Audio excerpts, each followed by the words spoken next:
Hi guys, welcome to week 3. So this week we are going to be getting into Romanticism, and today I want to spend my lecture time making sure that we're all on equal footing and that we all have a solid understanding of Romanticism and the artists that participated in it, and some deeper understandings possibly of the larger social forces that are at work here. I want to juxtapose this with neoclassicism that we talked about last week, because Romanticism challenged the neoclassical tradition, which continued throughout this time. And Romanticism is concerned more with emotions, the imagination. It's reacting against the Enlightenment focus on rationalism. So, if we're thinking in really broad strokes, Romanticism emphasized that sense and emotions, and not simply reason, are not only equally but more important means of understanding and experiencing the world. And if we think about what's been going on, this is directly connected to coming out of the ages of revolution. Romanticism celebrated the individual imagination and intuition in this continuing search for individual rights and liberty, for freedom of thought, feeling, action, speech, and worship. Romanticism focuses on spontaneous, strong, and sometimes even violent feelings. Romanticism describes not only a style but an attitude. And so, if we're considering neoclassicism in art to be objective, one that's not influenced by emotions, opinions, or personal feelings, it's a perspective that's based in fact and things that are quantifiable and measurable. Romanticism is the kind of flip side of that, the subjective perspective that's open to interpretation based on personal feelings, emotion, aesthetics, etc. So we're thinking about neoclassicism being objective based on reason, illusionistic, trying to make things look as realistic, rational, possible as it could be. And Romanticism, on the other side, is celebrating the individual and the subjective. So you have more room for the imagination, which is going to come to play when we're looking at someone like Goya, and hopefully you're going to get into Goya a little bit more in your reading. We'll talk about him too, and how that might be a little bit seemingly contradictory with the sleep of reason produces monsters, but we'll get into it. Just hold on a little bit. But let's talk about Romanticism's origins. So it's taken from literature. So first and foremost, there's a great sense of the poetic in Romanticism. In the Romantic era, we get some of the amazing 19th century composers like Chopin and Brahms, and poets like Keats, Wordsworth, Percy Bysshe Shelley, and Samuel Taylor Coleridge, and then novelists like Shelley's wife, Mary Wollstonecraft Shelley, who wrote Frankenstein, or Frankenstein, as we all know. And thinking about Frankenstein in particular, we see one of the prime romantic works. And this is, if we're thinking about the tale, it's a tale of a monster who basically runs amok the countryside. And it's actually a critique on the rationalism of the Enlightenment. Think about John Locke or the science of Newton. They both have this belief that science held all the answers, but here the monster is a product of science. So this is a warning for us about unrestrained scientific experimentation and the arrogance of scientists, and about the artistic benefit of plugging deep into emotion. In this case, we're talking about fear. So thinking about Goya then, Goya is a contemporary of David, yet he's disdaining the neoclassical style and the classical models. He's classified for us as a romantic because of his beliefs, but it's kind of difficult to pinpoint any kind of distinctly romantic style of art other than the kind of emotions that go behind it. We'll get into that a little bit. There's going to be a rather expressionistic treatment rather than the kind of crisp, clean lines typical of neoclassicism, so we'll see this in art throughout the period. But while we're before the era of Freud, we are in the Romantic period, all about what's going on deeply in our psyche. And so here you see the famous print, "The sleep of reason produces monsters." So you have a man sleeping, presumably Goya, apparently peacefully, even as these bats and owls and other creatures are threatening from all sides. And you have a lynx that's quiet but wide-eyed and alert at the bottom. And then you have another creature at the center of the composition, staring not at the sleeping figure, but at us. And so Goya, in doing this, forces the viewer to become an active participant in the image. The monsters of his dreams even threaten us. However, if you did the reading or you're going to do it, you'll see that he writes a caption for the print that complicates this message. He says, "Imagination abandoned by reason produces impossible monsters. United with her, she is the mother of the arts and the source of their wonders." In other words, Goya believes that the imagination could never be completely renounced in favor of the strictly rational. So art is the child of reason in combination with the imagination. So as you saw or are going to see in the text, Goya was very sympathetic to some of the ideas espoused by the Enlightenment, but he was at the same time preoccupied with the irrational side of human nature and its capacity for cruelty and the grotesque. So you'll see this in some of his print series, especially in The Disasters of War, but also in his paintings as well, and especially this famous painting, The 3rd of May, has a longer title, but we'll shorten it for this. So we've talked about the revolutions going on in France after they saw what happened in the US, and then there was a lot of upheaval, and Napoleon took charge. As he says, the crown of France was on the ground, I picked it up and I took it. He was then made emperor in France around 1804, and he conquered much of Europe.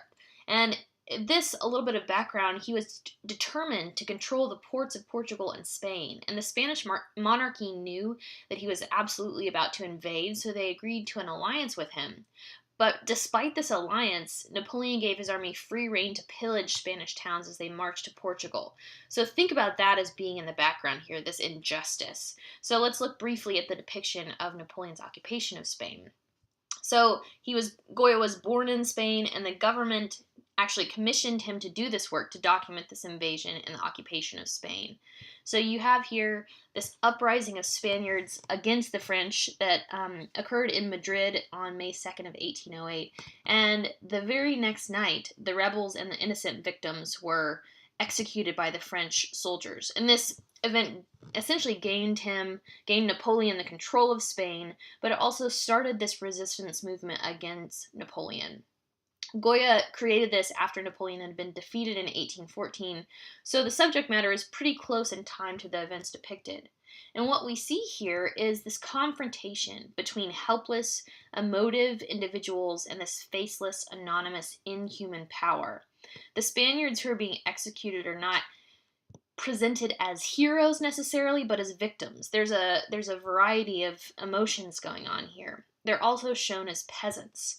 And especially if we move into this close-up of the central figure, we see a real wide variety of emotion here. This extremely expressionistic face and pose that he has here. He stands out in this bath of light. Notice, too, his pose with his arms outstretched. Perhaps it's a reference to Christ's sacrifice on the cross, which should remind us in a way about the way that artists have used Christ's references to add nobility and grandeur to human death really throughout the history of art since Christianity. But so here, Goya shows one man about to be shot, but others have already been killed and others are about to be killed. It's this moment in time that is kind of frozen, but it has a very timeless quality to it. It's a darkly, darkly emotional image. He's condemning war and its effect on the individual. So this, again, ties into this romantic emphasis on the individual. Also notice this implication of form for more of an emotional impact. You have this highlighting and everything is pointing to what's about to happen to these victims. And this brings me to something that's going to be key for us today, the sense of the sublime. In romantic art, nature and its uncontrollable power, which you see here through this terrifying storm in the background, it offers this really great alternative to the ordered world of Enlightenment thought. The violent and terrifying images of nature that are drawn and painted and sculpted by romantic artists should recall the 18th century aesthetic of sublime. And I want to unpack the idea of the sublime for us to make sure that we're all on the same page, because this is crucial, really, really important to art in the 19th century. So you essentially have two major thinkers that articulate it, Edmund Burke and Immanuel Kant. And these men are incredibly brilliant writers and thinkers of the 18th century, 19th century. Some of you may have to read these guys in other classes while you're in college, but essentially what they're breaking down is that at its most simple understanding, the sublime is something that is awe-inspiring, or worthy of reverence. And this can take form as many things. It's a judgment, a feeling, a state of mind, a kind of response to art or nature. In philosophy or literature and the arts, the sublime basically refers to this quality of greatness that is beyond all calculation. There's usually a sense of fear or danger too, but fear and danger viewed from a safe distance, if that makes sense. Breaking down, this is kind of the opposite of beauty if you're talking about how Kant and Burke are explaining it. They talk about things being beautiful that have concrete form or boundaries, whereas the sublime is characterized by the formless or boundlessness. So, for this same reason, the sublime is also to be said to be linked with the idea of ineffability, or more simply put, something that you can't really describe, of this notion that the experience brings up a feeling or emotion that's too great to be expressed by words. It's beyond rational thought. Echoing Burke, the French philosopher Diderot would say, all that stuns the soul, all that imprints a feeling of terror, leads to the sublime. And so you can have this feeling of the sublime yourself. For instance, if you stand on the edge of the Grand Canyon, or if you're on the edge of the ocean and you see a huge storm coming in, or standing in the presence of a huge mountain, the sublime is a feeling that you're in the presence of something much larger, much more powerful than you are, and while being daunting, it also leads us to a sense of aesthetic pleasure. Going back to the example of the Grand Canyon, if you've ever been there, you know what I mean. There's a sense of beauty, but if you get to too close to the edge, there's a sense of danger as well, which makes you think, in a way, about your own mortality. So if you're able to view this from a safe space, say from behind the guardrails at the Grand Canyon, this fear and sense of danger can add to the feeling of pleasure that you get out of being there. So, for these similar reasons, Burke especially saw nature as the most sublime object, capable of generating the strongest sensations in its beholder. The sublime was beyond our comprehension as humans or our understanding, and so Burke says that it's characterized by different aspects: darkness, obscurity, vastness, suddenness, loudness, and so on.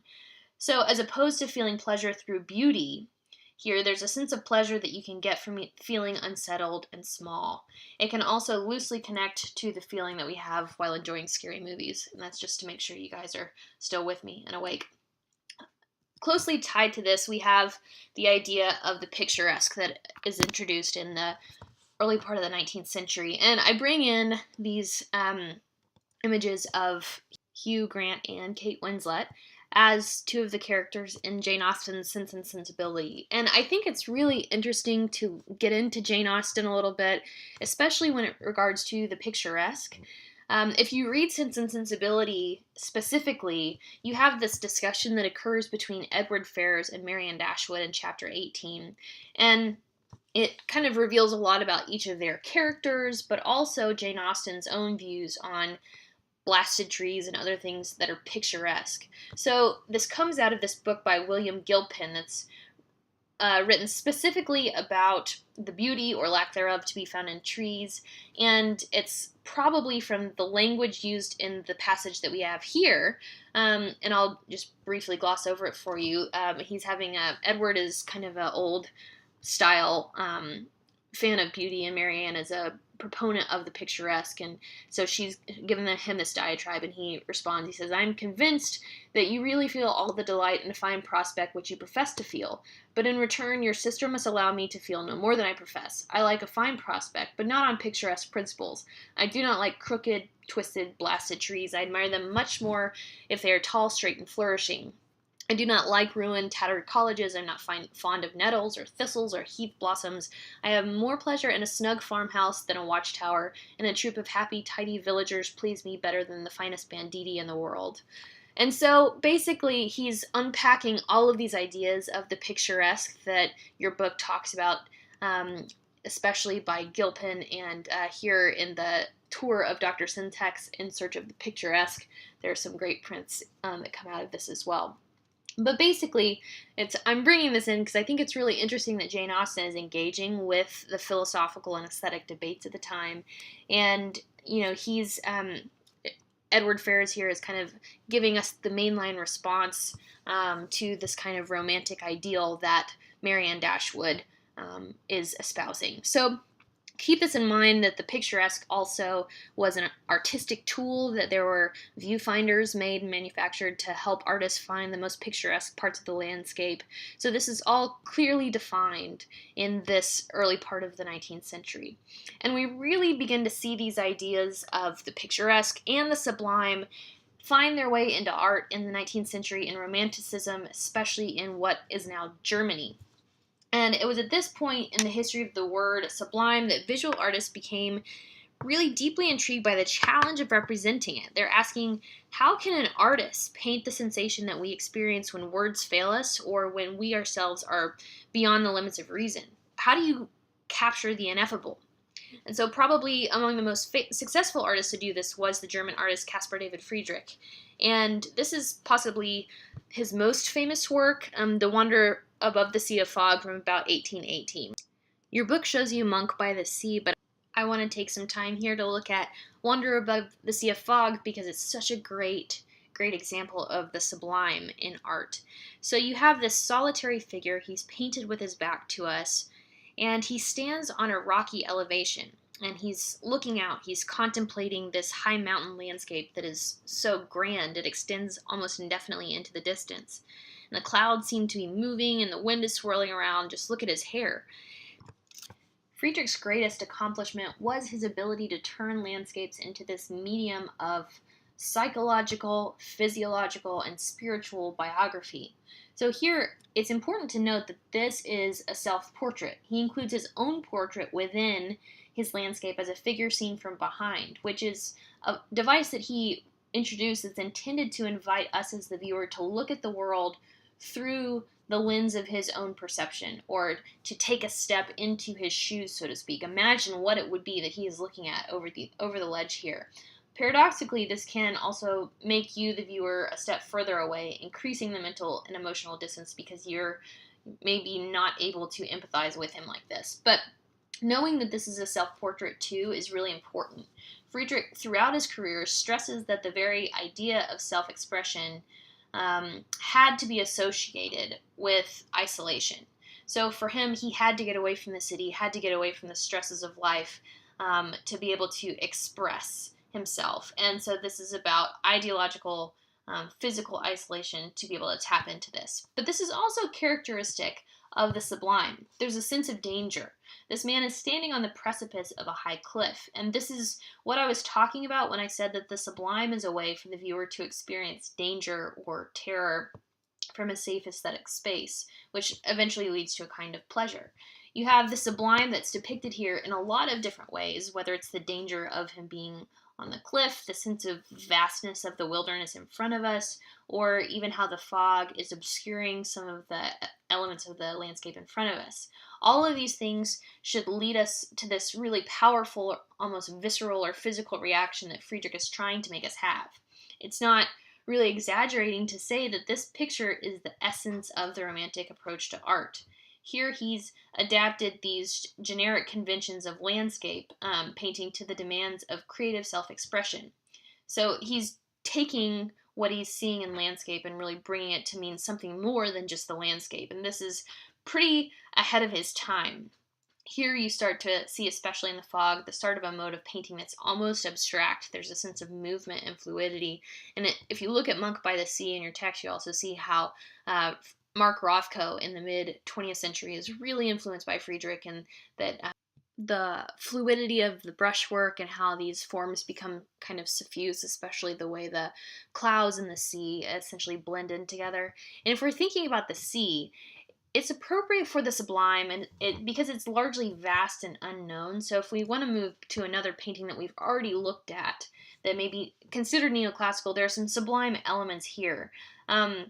Watson and the Shark. There are a lot of things to remember about this that we've talked about. But one thing I would like to bring out back to our attention is that imagine a world that's a microcosm of the larger world. You have individuals from different social classes and ethnic groups, and they're all working together in a heroic effort of cooperation and interdependence. And we talked about how this might be a coded commentary on the utopian vision of America.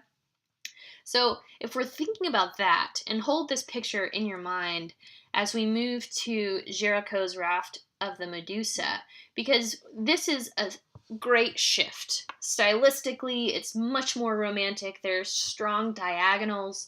We're still in the sea, so again, you have the sea as the sublime. But this painting is huge. It measures about 16 feet by 23.5 feet, making it almost as large as life. The raft itself was 23 feet by 66 feet. And so, as your book talks about, the Medusa was a ship that was part of a small fleet of ships that were trying to reclaim Senegal from the British and make it into a French colony. And this is during the period of when the monarchy had been restored after the first revolution at the end of the 18th century. And the ship had had about 400 people on board, and the king had appointed a very inexperienced nobleman as the captain. Long story short, the ship runs aground miles off the coast of Africa, and like in the Titanic, there aren't enough lifeboats. And so those who went into the lifeboats were of higher status. You have the captains, officers, and politicians. And the captain had the ship's carpenter build a raft from some of the ship's lumber. And so basically the lower class were left to fend for themselves on the raft. And so it started out, there were approximately 150 people on the raft of the Medusa, and they died very quickly and very gruesomely. The first night, 20 people died from suicide, fighting, or being washed overboard. By day 4, only 67 remained. And to kind of staunch their starvation, by day 8, they turned to cannibalism. And also on the 8th day, things went from really bad to brutal, if cannibalism isn't brutal enough, as the hardier survivors pitched the weak and wounded overboard, who were still alive but basically helpless to save themselves. So by July 17th of 1816, only 15 men remained when a ship called Argus happened upon them, rescuing the surviving 10%, and of the 15, 5 would die soon afterward. So all of this here is depicted in wrenching detail. Romantic artists are focusing on the concept of struggle, and here we see the struggle against nature and also against the evil sides of our humanity. And the story had just happened about 3 years before this painting was debuted, and so the French people knew it deeply. So thinking politically, the king's representative, here the captain of the ship, had failed. And so when Géricault is painting this canvas, he's making a political statement that is anti-monarchic, anti-king, and he aids this by his composition. The corner of the raft is at the lower center of the canvas, and it feels as if we might be able to step into it or step onto the raft. And the raft is tipped up into our space, and so it's designed to draw us up and in. And then to make this spectrum of emotion even more intense, here we see a father mourning this beautiful body of his dead son. And then we progress up to the upper right, where we have this expression of hope, and there you see tiny, tiny, tiny, the Argus in the distance. So if we're thinking about the Enlightenment, this as a movement had given people a sense that they could control their environment, their government, and their surroundings through reason and science. And so Romanticism is very much a style associated with the period after the failure of the revolution, as if also what they saw as the failure of the ideals of the Enlightenment, as if to underscore this idea, one particular critic of the time, contemporary with Géricault, said when he saw this painting, he said, "We're all on the raft of the Medusa." So this is being a microcosm here of the failed French Republic and the French monarchy. So something to think about there. And if we're sticking for the moment with the theme of the sea and the sublime, I want to turn to the slave ship. This is such an incredibly powerful painting. You probably noticed that I included detail of this on your syllabus and on the course website. It's by Joseph Mallord William Turner from 1840. And so the Romantic style spread very quickly to England, and we should note this as increasing globalism at the time. These styles are spreading much more quickly. And as we talked about, Romantic artists focus on the concept of struggle, and here we see the struggle against nature and the sublime, and also, again, human failures. And human struggle against nature is a very typical theme of Turner's. I really love Turner because of his colors. I mean, look at this fiery red sunset that's consuming a very turbulent sea. So the subject matter that we have here is a slave ship that's headed into a typhoon. And this is a devastating story taken from an actual event that was described in a book about the abolition of the slave trade. And the book had just been reprinted the year before, so Turner was clearly very influenced by it. So, as you may have read, the captain of a slave ship was aware that his insurance company would only pay him for the slaves lost at sea, and not for those that were lost on board. And so he ordered the sick and the dying slaves to be thrown overboard. And so you have this incredibly emotional depiction of that here. And you have the act that is incredibly barbarous, and Turner is really conveying that through his brushstrokes. One of the things that I think is really interesting here is that with how violent the act was, you also see how violent the sea is, and you get this sense that the ship is doomed anyway, that its fate is sealed by nature by this typhoon.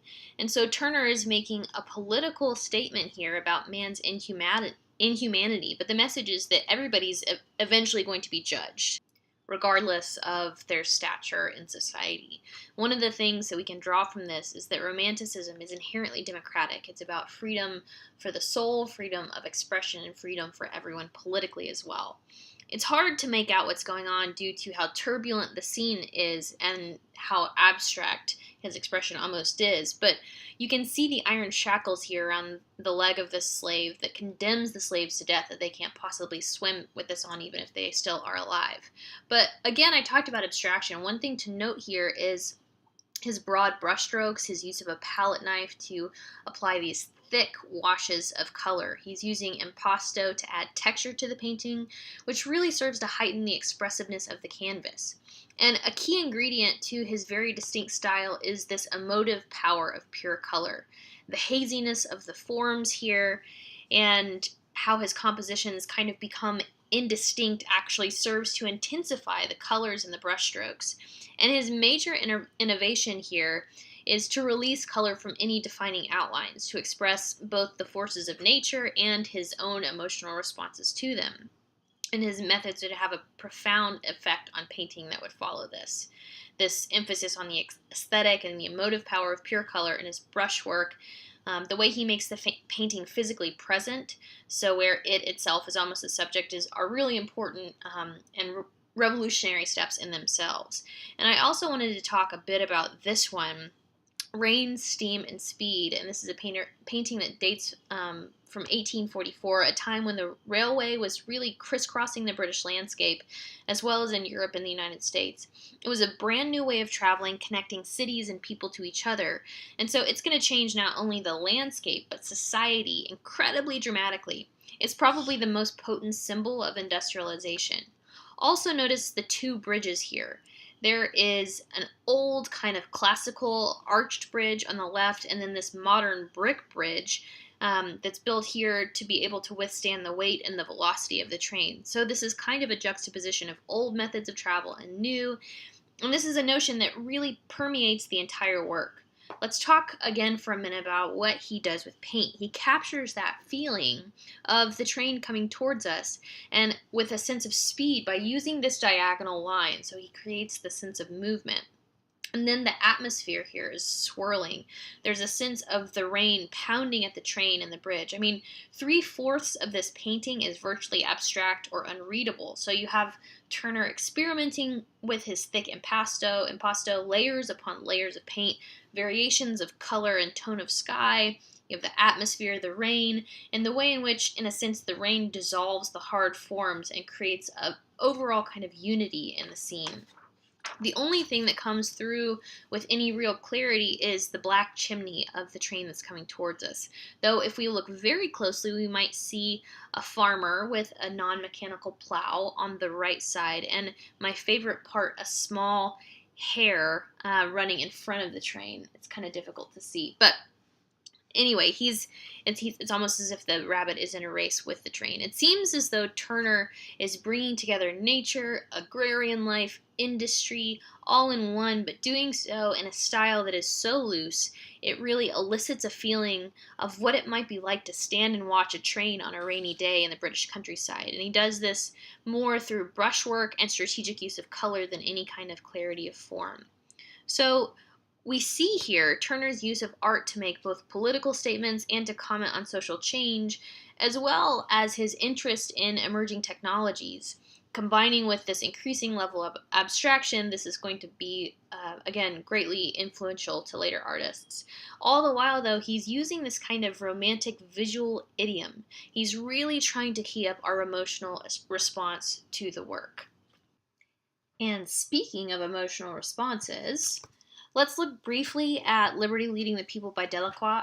We're going to turn to Delacroix again next week, briefly in the reading when we talk about Orientalism, but I want to talk about this briefly as a demonstration of his commitment to Romanticism. It's a really eloquent painting to explore. The subject was topical, it was unusual in how he executed it, and how he used color and brushwork to elicit this emotional response from us as the viewer. It's a very enduring image of what we imagine a revolution might feel like. It's violent, ecstatic, and murderous. It's a complex painting. It's full of number of different historical references, yet it's also full of the spectrum of human emotion, from grand heroism to angry despair. And that's a central characteristic of the French Romanticism. Note the complex interaction between the different characters, between areas that are brightly reflective and adjacent areas of dark shadow. And so you have these vivid contrasts, which, like the rapid fire brushwork that you see here, activates the surface and gives us a sense of the painting's sense of movement and energy. And Delacroix also breaks with the tradition of relying upon this very painstakingly subtle modulation of color and instead applies brilliant and shocking traces of pure pigment. See, for example, notes of sharp primary colors, the blues, the yellows, and especially the really powerful reds. And this effect is very vivid and electrifying against these broad areas of brown and gray that fits very well within our subject here. So, by the time he painted Liberty Leading the People in the autumn of 1830, Delacroix was already a very much an acknowledged leader of the Romantic school in French painting. He was a friend and supporter of Géricault, and Delacroix was also inspired by Byron, with whom he shared a very strong identification with the forces of sublime in nature and in violent action as well. So, he completed this painting during the same year in which it occurred, but it's at its core a history painting like what we've seen so far. He's depicting this event from the July Revolution of 1830, this event that replaced the abdicated King Charles X, a member of the Bourbon family and the younger brother of the guillotined King Louis XVI, with Louis Philippe, the so-called citizen king or the king of the French. Your book talks about this a second, but think about the difference between the king of France to the king of the French. There's a very clear delineation here, clear distinction between being the king of the citizens of the people. So this uprising of 1830 is the kind of historical prelude to the June Rebellion of 1832, which is the event of Victor Hugo's famous novel Les Miserables and the musical from 1980 and the films that followed. And anyone that's familiar with the musical or with the book or with the film, which, by the way, can I just make a plug and say, if you've never read Les Miserables, please take the time to read it. It's a very long book, but it is by far the best book of literature that I've ever read. Anyway, but if you're familiar with, the book, the musical, you can see how Delacroix's Liberty Leading the People is an inspiration of that. You can almost hear the songs of the musical coming from behind. Do you hear the people sing? I'm not going to sing for you. You're welcome. But anyway, so you have this kind of half-nude female figure dominating this monumental painting. It's incidentally 8.5 by 10 and 2/3 feet. So she's charging forward, and she has this crowd of determined revolutionists in her wake. And she's not a specific individual that Delacroix saw fighting in the streets, but she's rather this personification of the idea of liberty. So she's idealized, but she maintains some human qualities. So she's turning her head to check on her brigade, and she's showing a profile that should tip us off to those of rulers on Roman coins with her straight nose and full lips. So commenting on the idea of republic and democracy altogether. She has this yellow dress that's swirling around her figure, loosely tied with a red rope, and falling from her shoulders that should also make us think of Greek sculptors and sculptures like the Winged Victory of Samothrace. Your book talks about her costume and departure as a departure from traditional allegorical figures, but I want to also talk for a moment about what she's wearing on her head, her hat, or her Phrygian cap. And this is an important bit of costuming. In ancient Rome, freed slaves were given a Phrygian cap to indicate that they're newly liberated. So it's a status symbol as a free man, and this headwear became a symbol for freedom and liberty on both sides of the Atlantic Ocean during the 18th and 19th centuries. So, just as liberty is not a specific individual, but rather the personification, I also want to draw our attention to the fighters that follow her, because they represent the different types of people who took part in the revolution. Directly to her left, you have a member of the bourgeoisie. He's easily identifiable from his top hat, his cravat, and his tailored black coat. But he's also armed with a hunting shotgun, so a gun usually used for leisure. And directly behind him is this craftsman or factory worker. He's wearing a work shirt, apron, sailor pants. He's wielding a saber. So we have both levels, or all levels of society here, but we also have all ages. You have two young boys that can be identified among the insurgents here. And on the left, you have this kind of fallen adolescent who's struggling to get his footing back against these piled cobblestones that make up the barricade.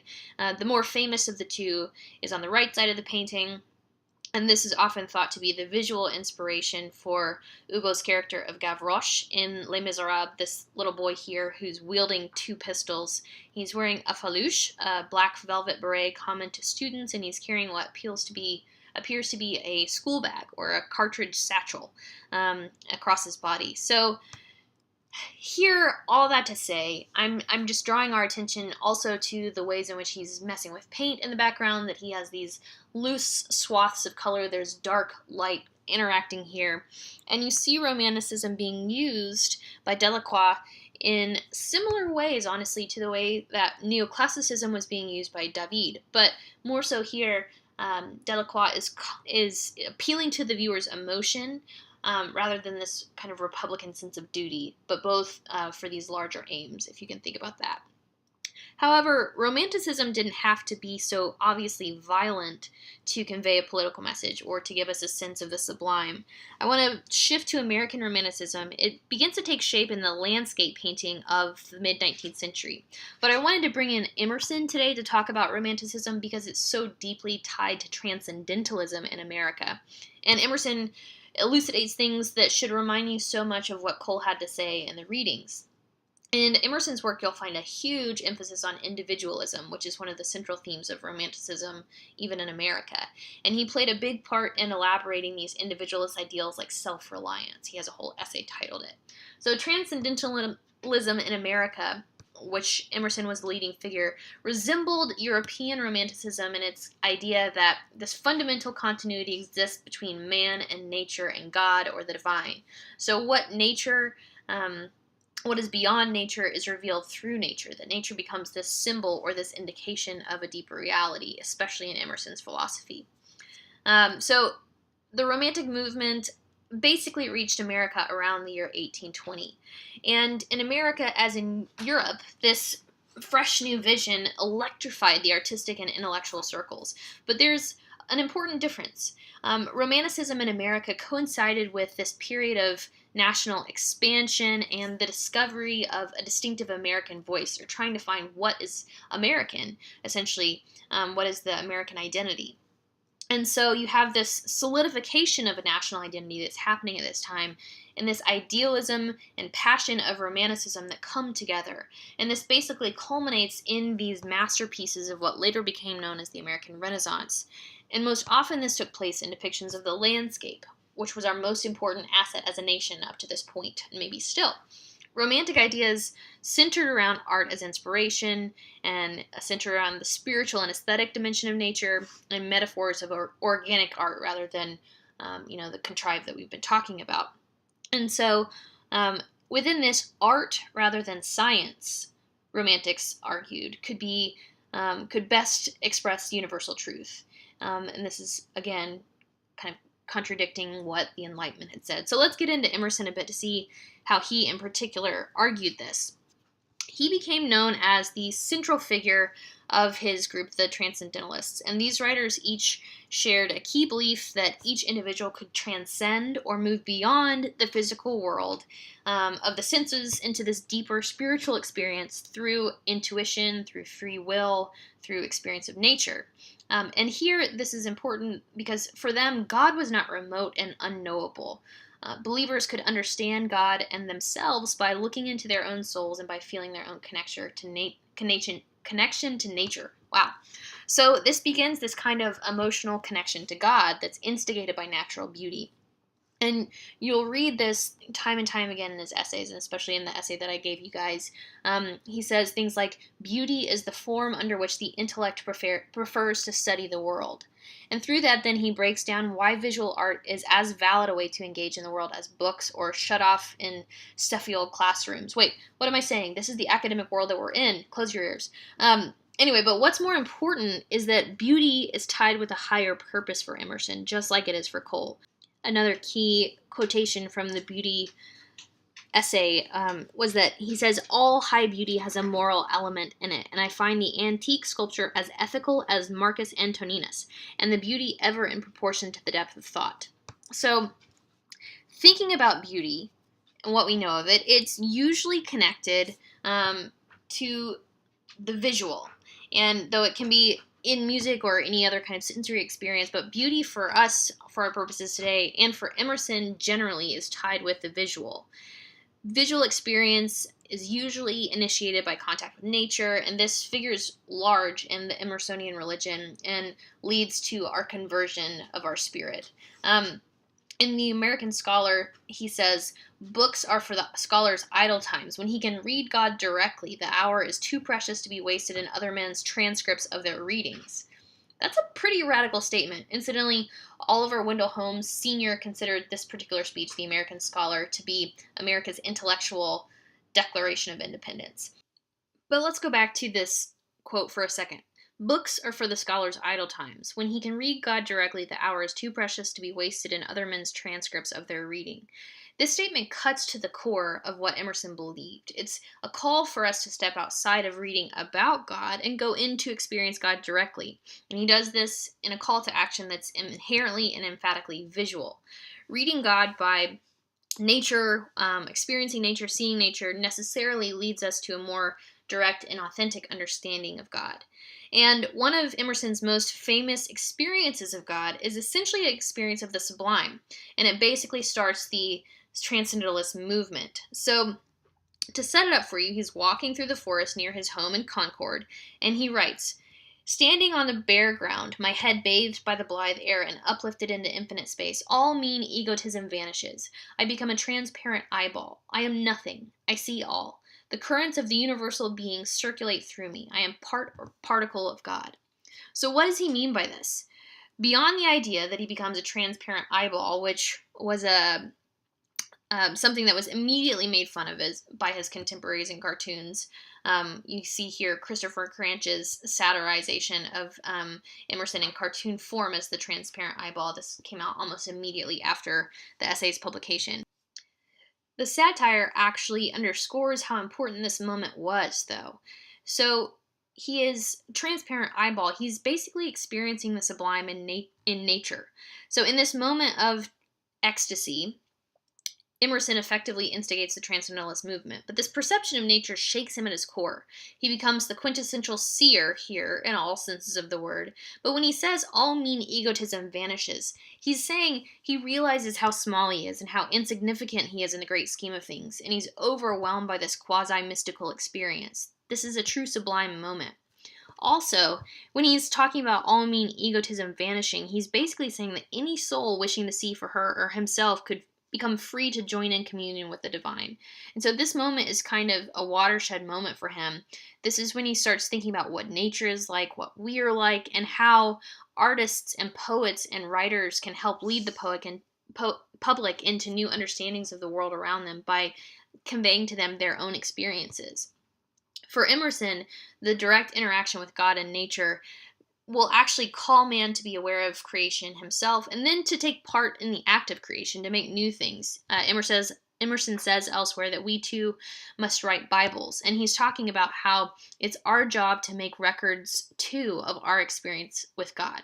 And so for him, basically this is being incredibly reductive, but for Emerson, the poet and the artist become the new leaders of society, and their job is to propel culture and give form to it through new constructions of language and visual symbols.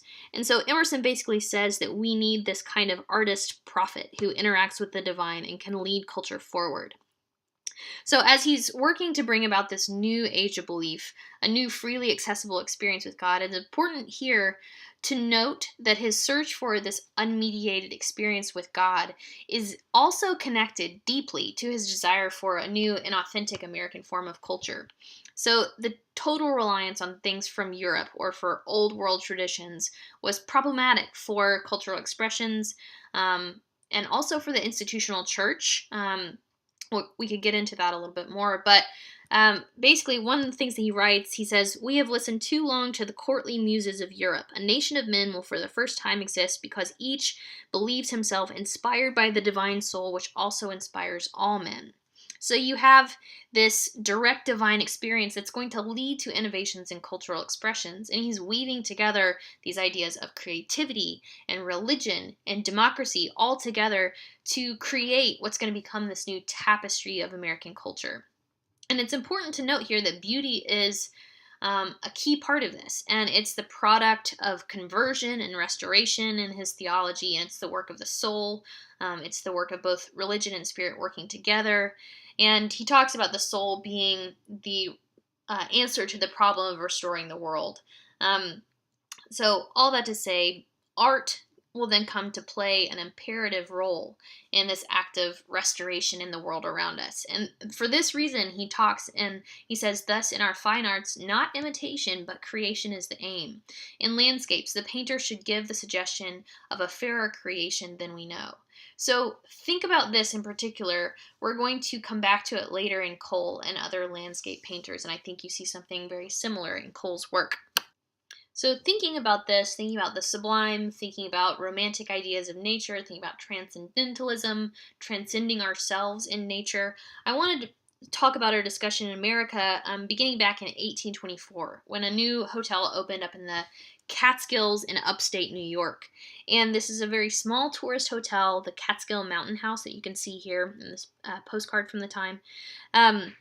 But it's situated on top of a rocky ledge, and it was incredible and had breathtaking views of these nearby ridges and valleys, and the guests could take short walks to the Catskill Falls or watch afternoon thunderstorms that often raged in the valley below. So their experiences here marked this beginning of a national love of the wilderness, which was especially popular because you could experience it all from the safety of a hotel balcony. So this goes back to what we're saying before. The terror itself is not sublime, but the sublime requires this kind of assurance of safety, powerful forces viewed from a distance. So the guests here at this hotel tended to be elite or middle class travelers from then major cities in the Northeast. They also arrived at the mountains as one leg of a larger pilgrimage route that they talked about that also included Niagara Falls and the springs at Saratoga.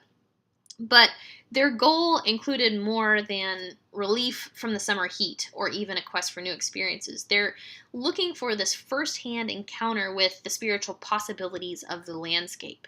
These travelers saw themselves as pilgrims. They're finding the views before them as this earthly glimpse of divine truth. One traveler said when he reached the summit, he said, "I immediately leaned upon my staff, gazed out at the omnipotent picture before me, and looked abroad upon its God-written magnitude." And so take that, and then think about how one of the early visitors to the Catskill Mountain House was the young painter Thomas Cole, who made the trip in 1825. And so here you can see some of his early depictions of the falls from the following year after, as well as a painting of his in the valley that's near the village. Cole is so important for the development of American painting in general and for landscape painting in particular. Talking about him just for a minute, he was pretty lucky. He received renown relatively early in his career. John Trumbull, who was already famous as the painter of the American Revolution, saw one of Cole's paintings of the Catskills in the mid-1820s and immediately purchased it. He also got two of his other friends to buy them and promote his work, and these other friends helped to promote him in various cultural circles in New York, which included the poet and editor William Cullen Bryant and the author James Fenimore Cooper. And then Cole began to gather a group of artists around him that became known as the Hudson River School, which again is not a school, it's just a group. But they're called this because of their trips to the Catskills up the Hudson River from New York. So Cole was steeped in European art theories. He had grown up in England and he had immigrated when he was 17. He insisted on the great and serious calling of the artist, as he termed it. Unlike other early landscape painters in America, he reacted strongly against the idea that his pictures should be literal transcriptions of what the eye sees. He believed instead in a higher style of landscape, a way of imbibing the landscape with a moral and imaginative power. So this ties in directly with what Emerson was also saying. And he did this by sorting through and combining sketches that he had made outdoors into a built, fabricated composition in his studio. So remember, in the reading that I gave you, excerpt from this, he wrote, "Because in civilized Europe the primitive features of scenery have long since been destroyed or modified, and to this cultivated state our Western world is fast approaching. But nature is still predominant, and there are those who regret that with the improvements of cultivation the sublimity of the wilderness should pass away. For those scenes of solitude from which the hand of nature has never been lifted affect the mind with a more deep-toned emotion than aught which the hand of man has touched. Amid them, the consequent associations are of God the Creator. They are His undefiled works, and the mind is cast into the contemplation of eternal things."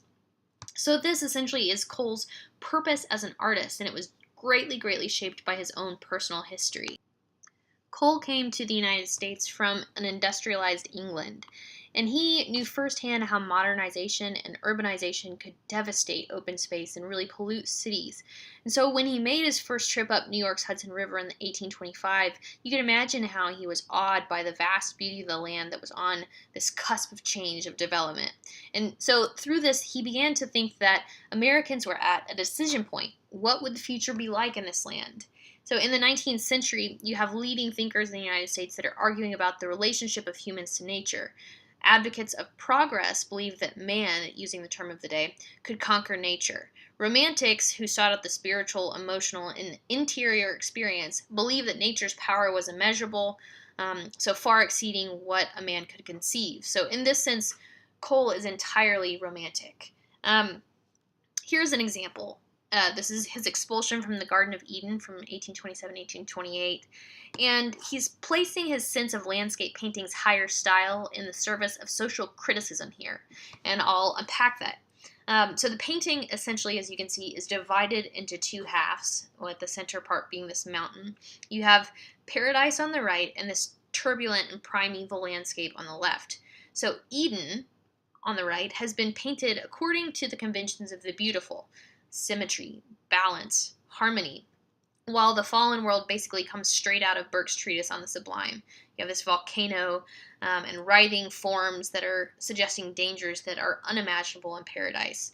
And here in paradise you see you have a couple of lovely swans that are gliding gracefully on this serene lake, and they contrast, this innocence of the swans contrasts with the forms of Adam and Eve. They're small here, but you can see them standing at the far end of this rocky bridge that separates Eden from the savage world before them.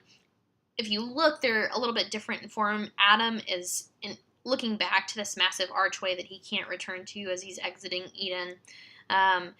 So you have this gentle light of Eden that is now turned into these series of dagger-like spikes representing the angel that God sent to guard the entry. But Eve is looking down and away from Eden. Maybe Cole is saying here that she's looking to the earth out of shame. If that's true or not, in a way, the two postures of Adam and Eve kind of mirror this division of the rest of the painting. Eden and exile, light and darkness, sun and storm, safety and danger, all these dichotomies here. Change and instability, if you notice, dominate the world that they're heading to. You even notice a crack that's running through the granite bridge that they're crossing, suggesting that even rock, the most stable natural thing, might crumble at any moment. And you see that they're heading into this world of danger. And the first thing that we notice may be this left foreground dominated by this towering tree that's blasted by a storm. And this becomes a pretty common trope within the construction of American landscape painting. American artists often visually represented the notion of untamed wilderness through the blasted tree. And so the fact that such a formidable tree, this large symbol, could be obliterated in such a way suggests the Herculean power of nature or the power of God. So the blasted tree I want us to think about as representing the kind of cycle of nature. You have death coexisting with this growing, verdant, abundant life. And it should also trigger various religious trees to us, or biblical trees, whether it's the tree in the Garden of Eden, being kind of a mirror version of that, the tree of good and evil, or the tree, the cross on which Christ died. And so these things should be, these multivalent symbols should be constantly running through our mind. Cole is also using this blasted tree as a warning. We, as the viewers, are responsible for nature, to serve and cherish it, not to destroy it as had already happened in his homeland. And at the base of the tree, you can see there's a vulture and a wolf that are competing for the remains of this dead deer. And so if you think about that, their existence in this painting marks this new fallen world. It's a place of competition and struggle and death. So as we zoom back out, you see how his painting pictures Eden as this stable, pre-industrial landscape, and it views the fallen world that Adam and Eve are heading into as a realm of change and time and death. And it defines our human condition as forever kind of divided between these nostalgic memories of an agrarian past and the cloudy and dark prospects of a clouded future. Without having a single reference here to factories, mills, or industries, maybe aside from the smoke from the volcano, Cole is able to give us this radical critique of the Industrial Revolution and the devastation that occurred because of it. He knew that humans could devastate the land, and his paintings serve as this plea for Americans to make different choices than the English had. The opportunity to preserve the land was still very much possible in this new Eden that he's describing America as, and he's using visual cues in this very well-known biblical story to, one, play on our emotions a little bit, and to, two, convey his message about the state of the world. And we see this again in another painting of his, commonly known as the Oxbow. And this painting may not be so obviously allegorical, but it still has a good bit to tell us. So again, here we have this picturesque juxtaposition of beauty and the sublime. We have the storm that's moving to our left, and the left here contains more of a kind of wild presence of nature, where you have a tamed agrarian landscape in the distance of the background on the right side. So at first, this painting may seem to be nothing more than this interesting view of a recognizable bend in the Connecticut River. But if we think about what we've been talking about so far, these lenses of political and kind of spiritual ideologies, this painting talks a little bit about the widely discussed topic of westward expansion. So when we're looking at the Oxbow, you can see clearly that he's using a diagonal line to divide the canvas from the lower right to the upper left. And so we have these kind of two unequal halves. And the left side of the painting is this sublime view of the land, a perspective that gives us danger and even fear. And this is enhanced by the gloomy storm clouds that seem to pummel the not too distant Middle Earth with rain. And this part of the painting depicts a virginal landscape, nature created by God and untouched by man. It's wild, ruly, and untamed. And if the left side of the painting is sublime, on the right side we can observe this peaceful, pastoral landscape that humankind has subjugated to their will. The land, which was probably once as disorderly as that on the left side of the painting, has now been overtaken by order and regulation of agriculture. You have animals grazing, crops growing, smoke is billowing from chimneys, boats are sailing on the river. What's once wild has been tamed, and the thunderstorm, which threatens the left side of the painting, has left the land on the right refreshed. They're no worse for wear. The sun is shining brightly, filling the right side of the painting with this golden glow. But also notice here that we have this blasted tree on the left side. On the lower left quadrant of the canvas, you have a growing tree and a blasted tree. So while it may seem as though this is a glowing endorsement of manifest destiny, which you might think about as being one of the arguments of the time, especially that you notice the East is very tamed and orderly, and then the West, the left side, is wild. If we think about that with the context of the tree, which is the most prominent thing in front of us, we also should remember that we're thinking too about the power of man, and that maybe this domestication is not exactly all that it's cracked up to be, or at least that we should take care, right? That we need to take care to preserve what we have, these great natural resources, which is possibly why they're in such chaos on the left side. There are a lot of different ways in which you could read it. I also did want to call our attention to the fact that Thomas Cole includes himself in this painting. Here you see him there at the bottom. Hi, Tommy. He is in the act of painting this landscape, so this is one of the rare times that we actually have some human figures in his works. But this is this commentary on what's these arguments are at the time of manifest destiny, westward expansion, and this kind of divinely ordained obligation of Americans to move west. And so we're seeing here how it can positively alter the land, but also to be reminded of not to take this too far, to remember the power of nature, the power of God, and the ramifications of our actions. So I want to briefly turn to Frederick Edwin Church to draw some strings together here. Church was Cole's student, and he continued the heroic landscape ambitions of his teacher. And his painting conforms to the romantic notion of the sublime, that nature was both awe-inspiring and overwhelming. It's imaginable, but too vast to really fully comprehend. Whereas Cole felt that a painter must allow time to draw over a veil over the common details, the unessential parts, basically saying, as we talked about, that he would sketch different aspects and bring them together to stitch together a painting. Church was all about the details. And so if we're looking at this one painting, Heart of the Andes, from 1859, we can see how he's using the issues of the sublime, beauty, the picturesque altogether to give us another kind of moral story.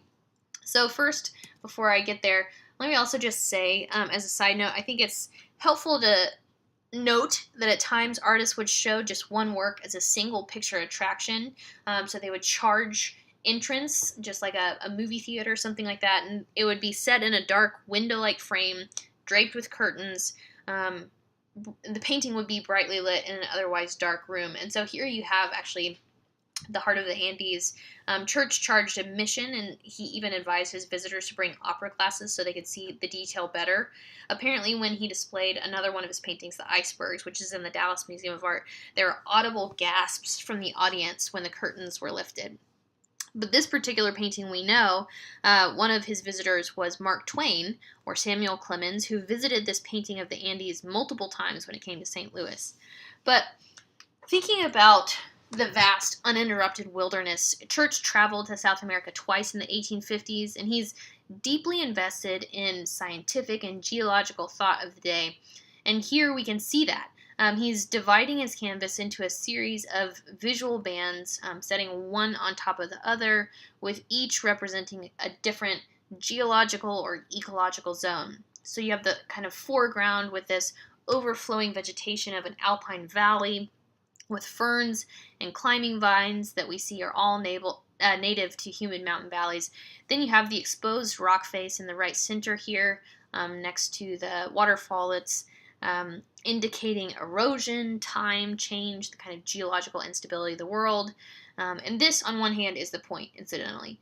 One of the pamphlets that accompanied the exhibition of the painting notes that the mountains in the painting, climbing one above the other, provide tokens of primeval convulsions, proof everywhere of the change, building, raising, upheaval, sinking, and deliberate crumbling away. So it's the pamphlet that accompanies this is talking about the change of erosion over time. But while the painting displays this vision of ecological diversity that we have, it also hints at a much more traditional Christian narrative of spiritual salvation. So he uses this landscape of the Andes to serve also as this kind of visual pilgrimage. If you notice the bottom left, you see this pathway leading us out to a cross where pilgrims are praying on this kind of sunlit ledge. And so then you move there. That gives you a visual introduction. So you move there with your eyes, then you voyage through earthly perils and tribulations through the middle ground. And you have light and shade around the mountain that's kind of representative of this perplexity of our struggle as pilgrims, toil, vigor, all that kind of stuff. But only after ascending through what he called the region of final mysterious battle in clouds and darkness, on the verge of final triumph behind the veil. So these are all words that he's saying, in the veil meaning death. Only after we get through all of this and we climb the mountain and we ascend, can the viewer pilgrim take refuge at last in the dome of snow, this emblem of permanent and infinite peace. So all that to say, that's a lot here, but by converting this biological diversity of the foreground into the worldly adversity of Christian allegory, he's knitting together nature and nature's God into this spectacle of experience. And it's a didactic tool, and it's also to help us reflect also on our own existence, and with this kind of emotional awe also at the landscape. Briefly showing you here, oh, there you go. Briefly showing you here the work of Albert Bierstadt, who is one of my personal favorites. He's essentially Church's only serious rival as premier landscape painter in the mid-19th century. He's an immigrant who went back to his native Germany to study art at Dusseldorf, and then he came back to the U.S. to basically seize the American West as his artistic frontier, just as Church did the Southern Hemisphere. So this is the kind of new moment of booster artwork that's rendering the West in these exotic terms and casting the West and Manifest Destiny as the kind of cure or answer to the social ills back east. And often his images are overtly propagandistic. You have encouraging colonization of the West with the railroad tourism, by kind of contrasting the richness of the West, of these new lands, with the economic hardships at home. So you have this heroic wilderness landscape that has tremendous appeal. And Yosemite Valley in California, the Sierra Nevada mountain range, was this landscape that he grasped onto it. It's at once pastoral, it's beautiful, but also is strongly a denoter of the sublime, which we might see here. And we have this valley that's open here in this particular image that's newly open to Americans, and he's taking Cole's principles here. He's taking various major features that he's been sketching, and he's using them to stitch together a painting of a landscape that he freely admits doesn't exist totally in reality, and in fact could hardly exist if we're looking at some of these things, but it's most imposing, most sublime, most fascinating. He says it's a perfect type of the American idea of what our country ought to be if it's not so in reality.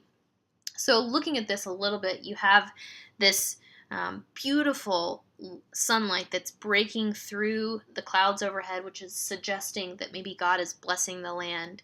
And you have this view of the valley that's looking east at sunrise, and it's showing the Merced River with its calm surface reflecting the mountains and the trees along the banks. And he's capturing the effects of light and atmosphere in the landscape at different hours of the day, this one being sunrise, excuse me. But you have this very detailed foreground that anchors us. He, in many of his paintings, he includes wildlife, often a bear or a deer, as we have here, to give us a sense of scale.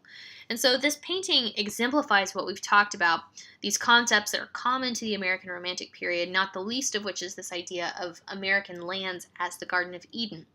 You have these steep mountains that are towering over the river, dwarfing humans, dwarfing animals, with this heavenly light that's emanating from within the painting, and very much a golden haze that's radiating from the horizon. So here, just like in Church's landscape, we're given this river and this detail at the beginning to draw our eye in and then back. So the river serves to draw our eye through the scene, back through the composition, and then also being a symbol of regeneration. You have these waterfalls that are consistently flowing, adding to the life. So it's this regenerative power of the landscape. I wanted to end today with Thomas Moran and showing you his work, who became one of the most famous painters in the latter part of the 19th century. And while he's still known some today, he's been overshadowed by other figures in more recent years. But he joined a scientific expedition heading west in 1872, and in doing so, he launched this lifelong career where he was producing very dramatic Western landscape art. And so he was capitalizing on the growing public interest for views of the West, taken what had begun with coal and these images of the Hudson Valley, and then expanded west with Bierstadt and south with Church. But there's a public clamor for these kinds of images. And so I wanted to also mention that Moran, like Bierstadt, like coal, recomposes his raw material for this heightened dramatic effect. At the time, photography was just beginning to be used in these expeditions, which we're going to get to later, photography as a medium. So painting, we have to think about how that affects it. Painting had seemingly lost its kind of documentary authority. But here we have an ability for this to be persuasive because Moran uses a number of different scientific and aesthetic strategies. It's huge. It's more than 6 by 12 feet. So it's breathtaking not only in size, but also in this mastery of scientific detail that culminates in this huge, vast panoramic scene. Even in the back, we see the plumes of geysers. At the base of the foreground, almost silhouetted against the sunlit distance, though, what do we see? And here we have a group of horses and 2 figures. The seated one, if you can see, is probably Moran with his sketchbook. And then you have 2 tiny figures, a survey scientist and an Indian in ceremonial dress. And the Indian faces us while the scientist turns towards the landscape. So in these 2 figures, Moran is conveying both past and future. The moment when the guardianship of the vast and awesome beauty of the West is transferred from the native dweller to the white scientist, which is fairly representative, unfortunately. It's representative of the interests of this newly powerful American nation state. However, as we now know, this scene disguises the more contentious truth. Yellowstone was designated a national park the same year of this painting, and to enforce it, you have this system of military defense put in place to protect this newly created wilderness against the Native Americans that had formerly called it home. So this park system that we have is incredible in so many ways, and in many ways it's America's best idea, and I frequently go camping in them with my husband. But this one negative side is pretty devastating if we think about it. So the park system designates wilderness as being uninhabited, right? And so to do that, the native people are removed from their homes and then begun to be moved to reservations. And I suppose that we can't know what Moran actually really thought about this because it hasn't been in any of his writings that I know of, but isn't it interesting to think about, especially that this Native American is looking back at us? So this is definitely a contemporary way to look at this painting, but the Native American strikes this kind of pang of sadness in me and underscores America's national guilt in many ways. But the last work that we're going to talk about is this. Moran's Mountain of the Holy Cross is painted in 1875. Now, it's pretty obvious why the painting is named that. You have this snow-filled rock formation in the shape of a Christian cross in the Colorado Rockies. And this landmark becomes almost immediately famous as the symbol of manifest destiny. So while first to us, it might look kitschy, kind of like something that you might see on a puzzle at your grandma's house, but the painting was widely acclaimed. And it's important to note that if you haven't been there, the mountain is real, actually. It's hidden deep in the Colorado Rockies. It's very difficult to reach, more so in Moran's time, which in part explains why he made very few sketches of the area. But he also discovered that there's only one good vantage point from which to view this cross at the mountain's peak. And so the cross is this snow-engorged cross-like crevasse in the face of the mountain. And for Moran, this emphasizes the obvious presence of God in the West, of God in nature, of God in the sublime, and importantly for him, of God in America. And so you have this resulting oil painting of the massive peak, and it's displayed the year after it was completed at the Centennial Exposition, 1886, in Philadelphia. And it was symbolic of America to the artist and to the public that looked at it. And so if we go back to the idea that the landscape could be a text, something that could be read, if we're going back to Emerson especially, that the noblest ministry of nature is to stand as the physical presence of God, especially here for these mostly white Christian Americans, that it becomes, this cross in the mountain becomes a literal transcription of God's approval of manifest destiny. And it also represents the tough work of their project that lays ahead. if we look here, the landscape is hard, it's rugged, it's tough to get through. So to many at the time, the painting conveys this deep suffering, perhaps through the jagged rocks and the broken trees. And this painting inspired Henry Wadsworth Longfellow to write a poem mourning the loss of his wife titled A Cross in the Snow. And it reads, "There is a mountain in the distant west that, sun defying its deep ravines, displays a cross of snow upon its side. Such is the cross that I wear upon my breast these 18 years through all the changing scenes and seasons, changeless since the day she died." So it's a really kind of poignant metaphor on a lot of levels. And in recent years, it might be fairly ironic to note that the real Holy Cross Mountain has been fading and is apparently the victim of global warming. So perhaps man's effect on the land through manifest destiny might be greater than we originally thought.